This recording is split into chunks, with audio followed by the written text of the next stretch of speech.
ভালোবাসার সকল রকমের ভিডিও পেতে আমাদের চ্যানেলটি সাবস্ক্রাইব করুন। সবার আগে ভিডিও পেতে বেল বাটনে ক্লিক করুন। আসবো ফিরে আবারও, পর্ব 10, সুরভি আক্তার। সকালে ব্রেকফাস্ট টেবিলে বসে শুভ্র আর আহিয়ান। মেঘা নিচে নেমেই হাস্যোজ্জ্বল মুখে ওদের সাথে বসতে বসতে হাসি মুখে দুজনেই উদ্দেশ্যে বলল, গুড মর্নিং ভাইয়া আর জিজু। আহিয়ান মাথা তুলে মুচকি হাসল, উত্তরে বলল, গুড মর্নিং মেঘা। প্লেটে প্লেট উল্টে নিজের জন্য বড় ট্রাকিত চেয়ারে খেতে বসলো মেঘা। বোল থেকে একটা পরোটা আর কিছুটা সবজি তুলে নিয়ে ডাকলো, মনি আমার অমলেটটা দিয়ে যাও। শুভ্র চোখ তুলে তাকালো, খাওয়ার মাঝে প্রশ্ন করলো, টুকটুকি উঠেছে? না ভাইয়া, ও তো ঘুমোচ্ছে, আজ আর ডাকিনি। পায়ের যা অবস্থা, ভার্সিটি তো যেতে পারবে না, ডেকে কি করব, ঘুমাকো। খেতে খেতে খেতে শুরু করলো মেঘা। আজও নিচে নামিনি এখনো। ঘর থেকে বেরোতেই রোজের মুখোমুখি হয়েছে ও। রোজও উঠে পড়েছে ঘুম থেকে, নিচে নামবে ও নিজেও। দুই ভাইয়ের মধ্যকার নিরর্থক প্রতিদ্বন্দ্বিতায় কেউ কারোর সাথে কথা বলল না। চোখ দুটো দিয়েই মিলিয়েই রোজও চোখ ফিরিয়ে নিল আগে। আজও এই কদিনে যা কথা বলার চেষ্টা করেছে, রোজের প্রতিক্রিয়া না পেয়ে ও সে নিজেও হাল ছেড়ে দিয়েছে। রোজের নির্বিকার চোখ ফিরিয়ে নিতেই তপ্ত শ্বাস ফেলল আজও। শার্টের হাতা গোটাতে গোটাতে নিচের দিকে পা বাড়ালো। সিঁড়ির দুদিকে দুই পা আঁক পিছ না করে একসাথে নামছে দৃঢ় পায়ে। রৌদ্র প্যান্টের পকেট হাতে পুরে আর রাজও শার্টের হাতা গোটাতে দুজনের মুখশ্রী ভঙ্গিমা নিরেট দুর্বেদ্য। আজও কিছুটা স্বাভাবিক হলেও রোজের কপালে বিরক্তিসূচক ভাঁজ। নিচে নামতে নামতেই টেবিলের ওদের তিনজনকে দেখে মুচকি হাসলো আজও। সিঁড়ি পেরিয়ে প্রফুল্ল স্বরে বলল, গুড মর্নিং গাইস। চকিতে হাসি সমেত ফিরল আহিয়ান। শুভ্র আর মেঘা রৌদ্রকে না দেখে প্রতি উত্তরে একগাল হেসে খেতে বসে উত্তর করলো মেঘা, গুড মর্নিং ভাইয়া। এতেই চল শক্ত হলো রৌদ্রের। বিরক্তির ভাঁজ রূপান্তরিত হলো ক্রোধের ভাঁজে। হাত মুঠো হলো তৎক্ষণাৎ। কালও এই মেয়েটাকে গুড মর্নিং বলেছিল, প্রতি উত্তরে এই মেয়ে থেকে কোনো প্রতিক্রিয়া পায়নি। আর আজ আন্দ্রের সৌজন্যতামূলক শুভেচ্ছায় হাসি সমেত উত্তর করলো এই মেয়ে। ক্রোধে জ্বলে উঠল রৌদ্র। দৃষ্টি নামিয়ে নিজেকে ধাতস্থ করে শ্বাস টেনে ফের তাকায়। বারবার মেঘার পাশের চেয়ারটা আদ্রের জন্য বরাদ্দ। বসার জন্য নিজের চেয়ারটা টেনে বের করতে পেছন থেকে গজগজ করে এগিয়ে এসে ওর বের করা চেয়ারটাতে ঠাস করে বসে পড়ল রোজ। আকস্মিক ঘটনায় আদ্র তবদা খেয়ে গেল। চেয়ারে পিঠে এখনো ওর হাত। নিজের পাশের চেয়ারে আদ্রের জায়গায় রৌদ্রকে দেখে কয়েক পল খাওয়া থামিয়ে মূর্ত বনে চেয়ে রইল মেঘা। পলক ফেলে দৃষ্টি সরালো, ফের মনোযোগ দিল খাওয়ায়। আদ্র বেশ খানিকটা অবাক হয়েছে, সাথে সাথে শুভ্র আর আহিয়ানও। খাওয়া থামিয়ে হা করে রৌদ্রকে দেখে যাচ্ছে জোড়া দৃষ্টিতে। আজের দৃষ্টি সমেত তিন জোড়া। আহিয়ান গলা ছেড়ে খুক খুক করে কেসে উঠল। তিনজনে একে অপরের দিকে চাওয়াচাওয়ি করে ভ্রু নাচালো। আজও খায়ের উঠিয়ে শ্বাস ফেললো ফোঁস করে। বেশ কিছু ভাবলো না, অন্য পাশে মেঘার সামান বরাবর আর একটা চেয়ারে টেনে বসলো ও। ততক্ষণে রৌদ্র কারোর দিকে তাকায়নি।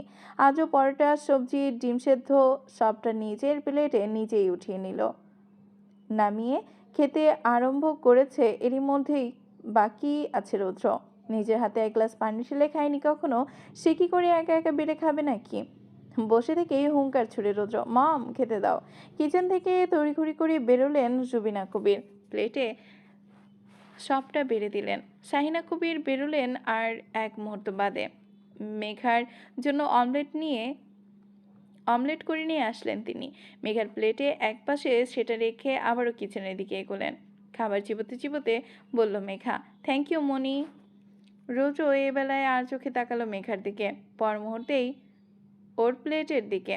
ডিম ওর পছন্দ নয়, একেবারেই অপছন্দ।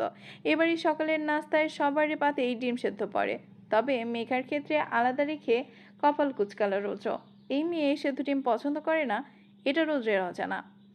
মেঘার পাতে অমলেট দেখে বেশ কিছুক্ষণ তাকিয়ে রইল রৌদ্র। পরোটা দিয়ে একটুখানি ডিম কেটে খেয়েছে মেঘা, বাকিটা আধো করে রেখে দিয়েছে। এমনি এমনি খেতেই ভালো লাগে বেশি। রোজও কিছু একটা ভাবলো। হঠাৎই মেঘার প্লেট থেকে আধো খাওয়া অমলেটটা তুলে নিল নিজের প্লেটে। মেঘা হকচকিয়ে বড় বড় চোখে তাকালে তৎক্ষণাৎ রাজবাড়ি গলায় বলল রৌদ্র, এটা আমি খাবো। হালকা ছলকে রোজের মুখপানে তাকালো মেঘা।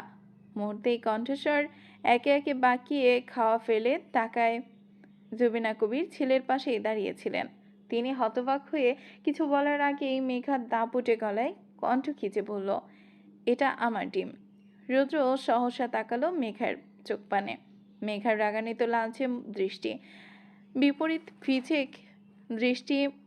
ফিজিক দৃষ্টি রৌদ্রের। ঠোঁট বাঁকিয়ে হেসে পরিপ্রেক্ষিতে সহসা ভেঙ্গিয়ে বলল রৌদ্র, তুই ডিমও পারিস? বলে আবারও চোখ নামিয়ে হাসি চাপে রৌদ্র। খাওয়ায় মনোযোগ দেয়। এদিকে ভাবাচেকা খেয়ে যায় মেঘা। না চাইতে অস্বাভাবিক রৌদ্রের কথাটা রসিকতা বুঝে ফিক করে হেসে উঠলেও সবাই। হেসে ওঠে শুভ্র আর আহিয়ান। আজও বাদ পড়ে না, কেন যেন ও নিজের হাসি আটকাতে পারল না। রৌদ্রের কথার সাথে সাথে মেঘার হতবাক বোকা বোকা চেহারাখানা দেখতেই ফিক করে হেসে উঠল আদ্র নিজেও। রৌদ্রের থেকে দৃষ্টি সরিয়ে হাসির ক্ষীণ ঝঙ্কার অনুসরণ করে মেঘা একে একে শুভ্র, আহিয়ান আর আদ্রের দিকে তাকালো আকস্মাকপণে। অমনি জোরপূর্বক ঠেলে ঠুলে হাসি চাপল সকলে। বাকিদের কথা বাদ, কিন্তু আদ্রের হাসিতে ফুঁসে উঠল মেঘা। বলল অভিমানী সুরে, ভাইয়া তুমিও? ঠোঁটে আঙুল চাপলো আদ্র। ঘাড় বাঁকিয়ে ফটাফট হয়ে গলা ছেড়ে বলল, কই আমি কি? নাকের পাটা ফুলিয়ে ফুঁসতে থাকে মেঘা। বাকিরা রুবিনা কবির রোজের কাণ্ডে বললেন ভার গলায়, রৌদ্র, ওর পাত থেকে ডিম তুলে নিলি কেন তুই? খাবো তাই। তুই তো ডিম খাস না, আজ খেতে ইচ্ছে করছে। ওটা মেঘের এটু ডিম, ওকে ফিরিয়ে দে, আমি তোর জন্য ডিম ভেজে এনে দিচ্ছি, আমি এটাই খাবো। নাছোড়বান্দার জবাব রোজের। রুবিনা কবির বিঘূর্ণিত না হয়ে পারলেন না। খানিক দাঁড়িয়ে থেকে ছেলের অভিব্যক্তি বোঝার চেষ্টা করেন। অতঃপর কিচেনের দিকে এগোনোর জায়গায় ত্যাগ করেন। এই ছেলের মাথাও মতিগতি বোঝা বরাবর দুর্বোধ্য ব্যাপার। মেঘা আর খেলো না। খানিক লজ্জাজনক অপমানিত হলো তার জন্য। বাকি খাবার ফেলে ফোঁস করে উঠে দাঁড়িয়ে বেসিনের দিকে এগোতেই আজব মোলায়েম কণ্ঠে ডাকে, মেঘ, সরি, আর হাসবো না, খেয়ে যা। তুমি নিজে খাও, আর ওই রাইনোমুখটাকেও খাওয়াও। খাবো না আমি। রাইনোমুখ কাকে বলা হলো উপস্থিত সবাই বুঝলো না। হাত ধুয়ে ব্যাগ নিয়ে উপরে উঠছে মেঘা। ঘরে ঢুকে খানিক সময় নিয়ে আরেকটু পরিপাটি হলো। সাফা এখনো ঘুমিয়ে। মেঘা ওকে এক পলক দেখে দেয়াল ঘড়ির দিকে তাকালো। 9টার দোরগোড়ায় ঘন্টার কাঁটা। পিলে চমকে তড়িঘড়ি করে ব্যাগ হাতে বাইরের দিকে দ্রুত পদে ছুটল মেঘা। দরজা মারিয়ে ঘর থেকে বেরোনোর সাথে সাথে মুখোমুখি ঠাস করে দরজা ধাক্কা খেলো শক্ত মতো কিছু একটার সাথে। অমনি নরম কমলাঙ্ক ঝমঝমিয়ে ওঠে মেয়েটার। হুটহাট ব্যথা পেয়ে মৃদুস্বরে আর্তনাদ করে। অনুষ্ঠ মেয়েটার কপাল ঠেকেছে কারো শক্ত উন্নত বক্ষে। না পিছিয়ে চিবুক উঁচিয়ে চোখ তুলে তাকালো মেঘা। নজর পড়ল শৈলচূড়া সম অটল অবয়বে। নড়চড়হীন সটান হয়ে দাঁড়িয়ে রৌদ্র। মুখভঙ্গিমা বরাবরের ন্যায় নিরেট, অনুভূতিহীন। ক্ষীণ মনে দুপা পিছিয়ে আসলো মেঘা। কপালে প্রতিষ্ঠার ফাঁচ ফেলে বাহু ডলতে ডলতে বিরস বদনে বলল, শরীর নাকি খাম্বা? এমনি রাইনোমুখ বলিনি আমি। মুখের সাথে সাথে চেহারাও পুরো গন্ডারের মতো। চত্বর। ফের গন্ডার সম্বোধনে ক্ষুব্ধ হলো রৌদ্র। চোয়াল খিচে দুপা এগোয় মেঘার দিকে। পেছোতে গিয়ে দেয়ালের সাথে পিঠ ঠেকে যায় মেঘার। মাঝামাঝি দূরত্ব রেখে ওর দিকে ঝুঁকে আসে রৌদ্র। চাপা কণ্ঠে গর্জে ওঠে, ইডিয়েট, এতটুকুতে ব্যথা পেলি? পরবর্তীতে মোকাবিলা করবি কি করে আমায়? মুখ ঝামচালো মেঘা। দেয়াল ঘেঁষেই ডান দিকে সরে আসতে চাইলে ডান দিকের দেয়ালে নিজের বাম হাত ঠেসে মেঘার পথ রোধ করল রৌদ্র। নাক ফুলিয়ে শ্বাস ফেলল মেঘা। এই লোকের সাথে কথা বলার অভিরুচি সংকট, আর এই লোকটাই ওর মুহূর্তে মুহূর্তে ওর এত কাছে আসে। ডান দিকে বাধা পেয়ে বাঁদিকে সরে আসতে চাইলেও একই কাজ করলো রৌদ্র। এবার নিজের ডান হাতটা দেয়ালে ঠেসে মেঘার পথ বন্ধ করলো। আরও একটু ঝুঁকে আসতেই কণ্ঠ চিপে খেকিয়ে উঠল মেঘা। প্রবলেম কি আপনার? তুই আমার প্রবলেম। কাছে আসবেন না আমার, একদম দূরে সরুন। দূরে সরানোর চেষ্টাও করবি না, আর আপনি আমার কাছে আসার চেষ্টাও করবেন না। শরীর থেকে রাইনো রাইনো গন্ধ ছড়াচ্ছে, দূরে যান আমার থেকে। এতক্ষণে রোজু একটু শিথিল হয়ে এসেছিল। শিথিলতা টিকল না আর, ফের চড়াও হয়ে উঠল মস্তিষ্ক। দপ করে ক্ষিপ্ততাও ঠিকরে পড়ল। রক্তবর্ণ দৃষ্টিপাত করে রাগ ঠিকরে উচ্চারণ করলো, এভারা। এবার রাগের বিপরীতে ঠোঁট ফাঁক করে মেঘা। সেই তখন থেকেই একে অপরের মুখের দিকে তাকিয়ে। এবার তাকানোর দৃষ্টি আরো গাঢ় আর প্রখর হলো।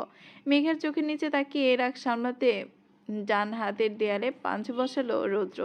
তৎক্ষণাৎ বাঁদিকের ফিরে খানিক চমকায় মেঘা। দাঁতে দাঁত চেপে কর্কশ কণ্ঠে বলে ওঠে রৌদ্র, আমায় ঢাকানোর চেষ্টা করবি না। তোর উপর রাখতে চাই না আমি। এখন আমার প্রশ্নের উত্তর দে। খাওয়া ছেড়ে উঠলি কেন তুই? আমার ওপর রাগ দেখিয়ে, নাকি আদ্র তার উপরে হেসেছে তাই বলে? বল, কার ওপর রাগ দেখিয়ে টেবিল ছাড়লি তুই? মেঘার মেঘা প্রশ্নের মানে বুঝল না। কুঁচকে ফেলল কপাল। রোজুকে ঝাটকা মেরে ঠেলে বলল গমগমে গলায়, কী সব বলছেন? আদ্র ভাইয়ার ওপর রাখতে যাব কেন আমি? এক্স্যাক্টলি। আদ্রের ওপর রাখবি না। তোর রাগ থাকবে শুধু আমার উপর। তোর সব কিছু হবে শুধু আমাকে ঘিরে। ভুল করেও যদি আমার অধিকারে কাউকে ভাগ দিস, তাহলে থাপড়ে চোয়ালের সব দাঁত ফেলে দিব একদম। মেঘা মুখ বাঁকায়। তাচ্ছিল্য করে বুঝেও সে অবুঝ সাজে সে। গোড়া অবধি বুঝেছে তা বোঝানোর ভঙ্গিমা প্রকাশ করে না চেহারায়। রোজও এবার ছাড়ে ওকে, পথ ছেড়ে দেয়। মেঘা পা চালিয়ে ধূপধাপ সিঁড়ির দিকে এগোয় গজগজ করতে করতে। কি যেন বলে হিসিয়ে। একেই দেরি হয়ে গেছে, এই লোকের জন্য আরো দেরি হয়ে গেল। চক্ষু আড়াল না হওয়া অবধি পেছন থেকে তীক্ষ্ণ দৃষ্টিতে চেয়ে রইল রৌদ্র। এমন সময় পেছন থেকে সিরাতের চিকন কণ্ঠ থেকে ভেসে আসে, রৌদ্র।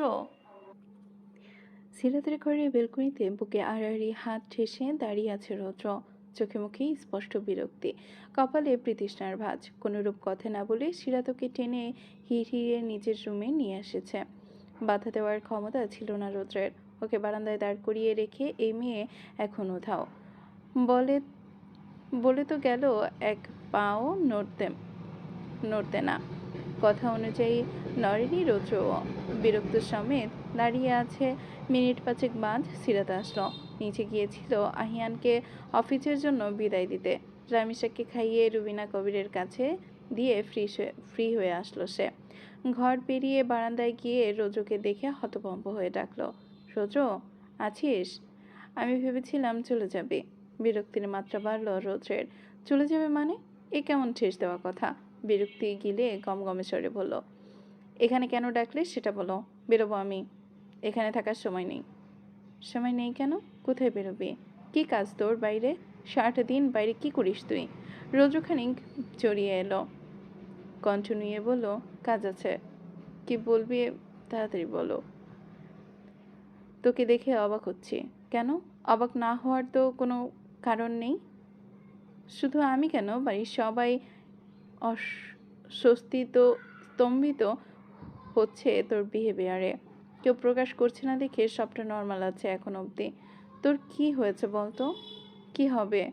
কি আবার হবে? সেদিন মেঘাকে মারলি কেন? অলরেডি এর জবাব দিয়েছে, আর দিতে পারবো না। আর আজ মেঘাকে কী সব বললি তুই? আমি কিন্তু শুনেছি। কি বলেছি? মনে কর। ভুলে গেছি। মুখে বলে মনে করাতে পারবো না। বড় বোন আমি তোর। তাহলে বড় বোন হয়ে এসবে ইন্টারফেয়ার করছো কেন? Have you no shame? রোজো বলো। সিরাত খানিক থমকে রইল। কি গা ছাড়া ছেলে রে বাবা, না জবাবে গুরুত্ব দিচ্ছে না লজ্জা, উল্টো ওকেই জিজ্ঞাসা করছে সিরাতের লজ্জা আছে কিনা। নেই। শ্বাস ফেলল সিরাত, গলা ভার করে বলল, এত বছর পর ফিরে এসে বউয়ের প্রতি টান অনুভব করছিস? তৎক্ষণাৎ ছলকানো দৃষ্টিতে রুদ্র তাকালো সিরাতের দিকে। দুই ভাই বোনের চোখাচোখি হয়। রুদ্র তাতে বলে, who the hell are who the hell is the wife? Megha. Roudra চোখ সরায়, রেগে বলে, আমাকে রাগিও না আপু। ইউ ইডিয়েটটা আমার, ওই ইডিয়েটটা আমার বউ? হুঁ, what a joke. I don't consider her as my wife. See she is just a fault of mind. Seriously? ও শুধুই তোর mistake? Yeah, nothing but a mistake.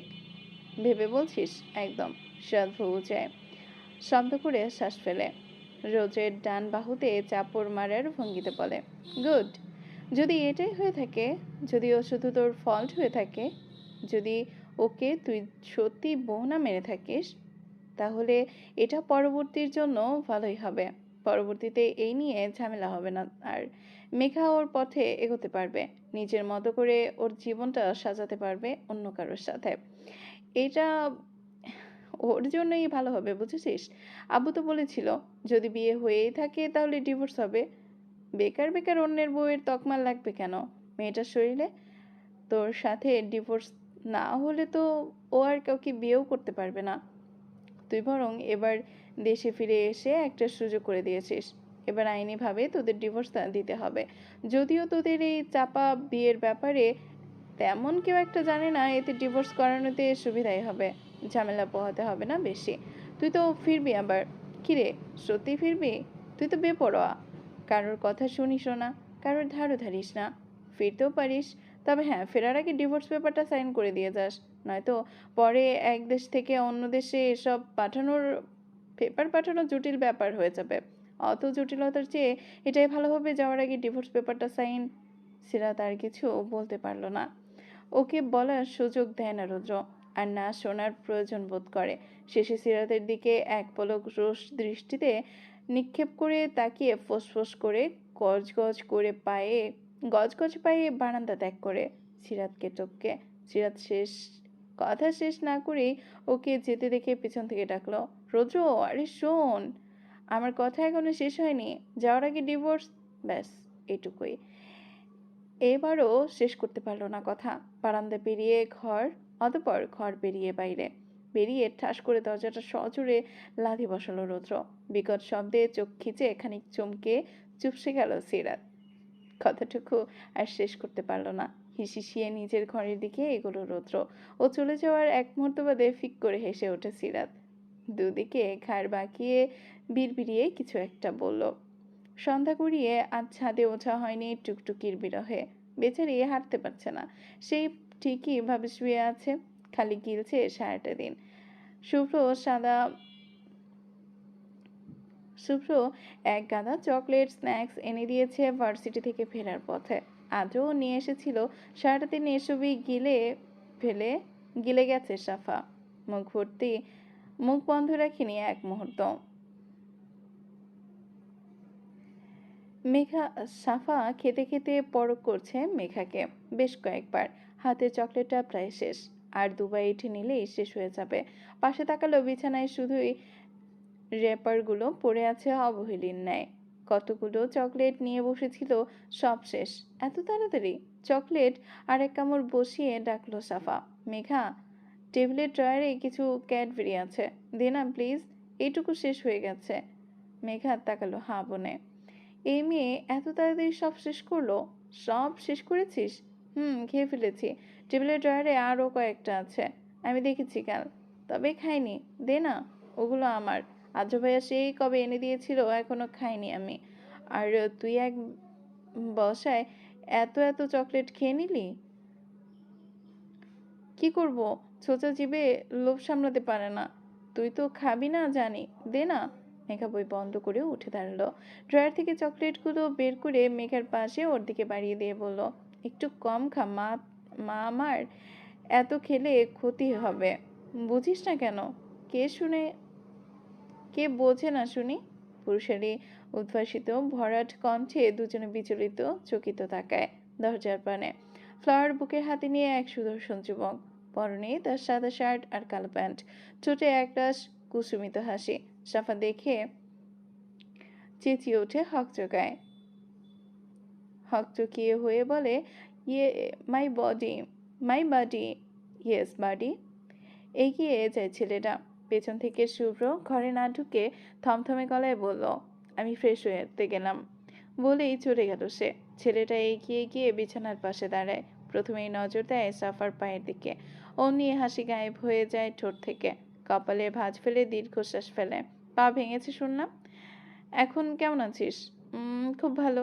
তোমাকে দেখে আরো বেশি ভালো হয়ে গেলাম। লাস্ট সপ্তাহ থেকে পাত্তা মিলছে না তোমার। কোথায় ছিলে বলো তো? দেখিনি কেন?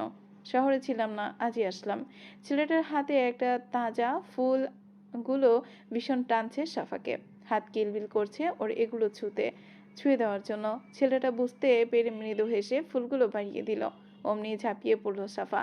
নাক ডুবিয়ে ফুলের ঘ্রাণ টেনে নিল নিজের মাঝে।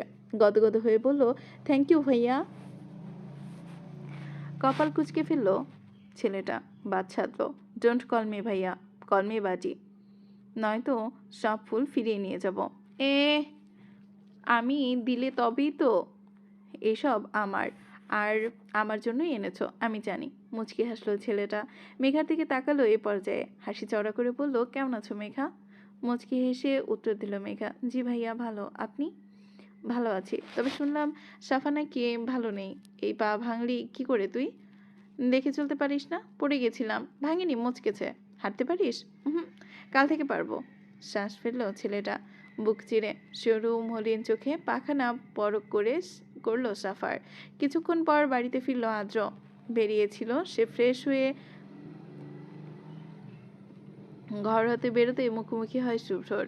শুভ্রর সাথে চেনা আরও একটি মুখ দেখে এক চিলতে হেসে বলে, আরে শায়ান ভাইয়া কখন এলে? হাসলো শায়ান নামের ছেলেটা। উত্তর করলো, এই তো একটু আগে। তুমি তো রাজশাহীতে ছিলে না? ফিরেছি আজ। আজও হাসি প্রকার হলো। গলা ছেড়ে ভনিতা করে বলল, আচ্ছা ফিরেছো আজই? শুনলাম বিজনেস পারপাসে গেছিলে। ভাইয়া তো বললো দিন 10 থাকবে। এত তাড়াতাড়ি চলে এলে যে, কাজ হলো?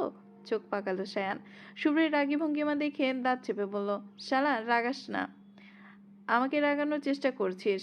আর ওদিকে তোর ভাই ফুঁসছে। শুভ্র গটগুটিয়ে ওদের দুটোকে পাশ কাটিয়ে নিজের ঘরে ঢুকলো। তপ্ত শ্বাস ফেললো শায়ান। আদ্র না বুঝে শুধলো, কি হলো ভাইয়ার? আমি আমার বিজনেস ছেড়ে এসেছি, আর তোর ভাইয়ের চলছে। লস হলে আমার হয়েছে, তোর কি? ওর কি? দাঁড়া তো, ওর খবর করছি আমি। শায়ানও গটগুটিয়ে শুভ্রের পিছু নিল। ঘরে ঢুকে ফোন নিয়ে বসেছে শুভ্র। পায়ে পা তুলে নিরেট ভঙ্গিতে ফোন স্কল করছে। শান ধপ করে ওর পাশে বসলো। বলল পূর্ণ দৃষ্টিতে তাকিয়ে, হয়েছেটা কি তোর?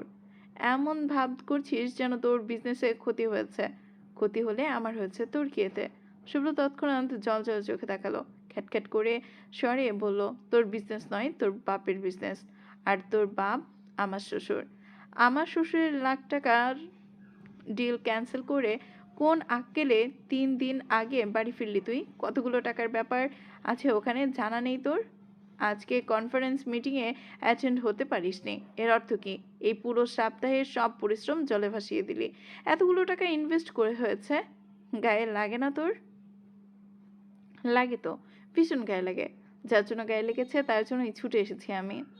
এসব মানে নো ফ্যাক্ট। বেঁচে থাকলে এমন হাজার ডিল হতে আসবে। এবার না হয় মিস করলাম।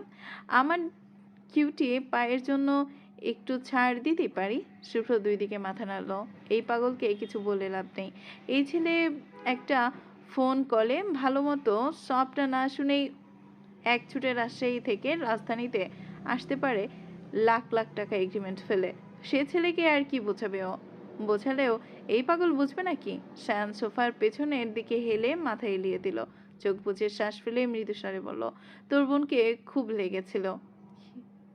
তোর বোনের খুব লেগেছিল ইয়ার? পায়ে ব্যথা পেয়েছে ভীষণ? রাতে দেখে রাখতে পারিস না ওকে একটু? ওই খচ্চর, কতক্ষণ চোখে চোখে রাখা যাবে? ও কি ছোট বাচ্চা? কতক্ষণ দেখে রাখবো ওকে? এতক্ষণ, যতক্ষণ না ও আমার কাছে আসে ততক্ষণ। যতক্ষণ না ওকে দেখে রাখার জন্য আমি ওকে নিজের কাছে নিয়ে আসি ততক্ষণ। যতক্ষণ না ও পুরোপুরি আমার হয় ততক্ষণ। আমার হয়ে গেলে ওকে দেখে রাখার জন্য আমি একাই যথেষ্ট। আপাতত ওকে দেখে রাখার দায়িত্বটা তোদের। পরিপ্রেক্ষিতে শুভ্র কিচ্ছু বলল না। দম টানল সায়ান। শুভ্র মনে মনে মুচকি হাসে। এই পাগলকে ও বলতেই চায়নি টুকটুকির ব্যাপারে। পাটা মচকেছে শুধু। মুখ ফসকে বেফাঁস হয়ে বেরিয়ে গেছিল সিঁড়ি থেকে পড়ার কথা। ব্যাস, এটুকুই যথেষ্ট ছিল এই পাগলের এখানে ছুটে আসার জন্য। পাগলটা ওর একমাত্র বেস্ট ফ্রেন্ড সায়ানহ। তবে সবাই ছোট করে সায়ান ডাকে। পুরো নাম সায়ানহ ইফতেখার। সেই ছোট্টকালের স্কুল লাইফ থেকে ফ্রেন্ডশিপ ওদের। সায়ানের একটা ছোট বোন আছে, মেহেরিশ মেহের। ওর সাথে শুভ্রের বিয়ে। সম্পর্কটা একটু জটিলতা পেরিয়ে নতুন মোড় নিতে চলেছে। সায়ান একটু ভেবে বলল আবার, শুনলাম তোদের বিয়ের ডেট ফাইনাল করার কথা হচ্ছে। ছাদ করে ওঠে শুভ্র। গম্ভীরতা ঠেলে ধরফড়িয়ে ওঠে, হোয়াট, সিরিয়াসলি? মানে আমাদের বিয়ের ডেট? আমার আর মেহের? তোর আর আমার বোনের? সিরিয়াসলি? আর কে বললো তোকে? ভাবসাব নিয়ে ঘাড় উঁচিয়ে হাসলো সায়ান। শুনলাম কোনো, কেন জানিস না তুই? বাড়িতে থেকেও খবর রাখিস না এসবের। শুভ ছটফটিয়েও বলে, হারিয়ে আমার কানে তো এসব কিছু আসেনি। বাড়িতে তো আলোচনা হয়নি এসব নিয়ে। আব্বুর সাথে কথা হয়েছিল, তখন বলল আব্বু রৌদ্র ফিরেছে, ও থাকতে থাকতেই তোদের বিয়েটা দিয়ে দেবে হয়তো। ও তো ফিরে যাবে, বেশি দিন থাকবে না শুনলাম। এর মানে তোদের বিয়ের বেশি দিন নেই। আর আঙ্কেল আন্টি মানে আমার future father and mother in law, আমার বাপ মায়ের সাথে কথা বলেছে এই নিয়ে। কাল মেবি ডেট ফাইনাল করা হবে। সপ্তাহের মাথায় ডেট ফিক্সড করা হতে পারে। চলবে। পরবর্তী পর্ব পেতে বেশিক্ষণ অপেক্ষায় রাখবো না, খুব দ্রুতই দিয়ে দিব। Thank you for watching.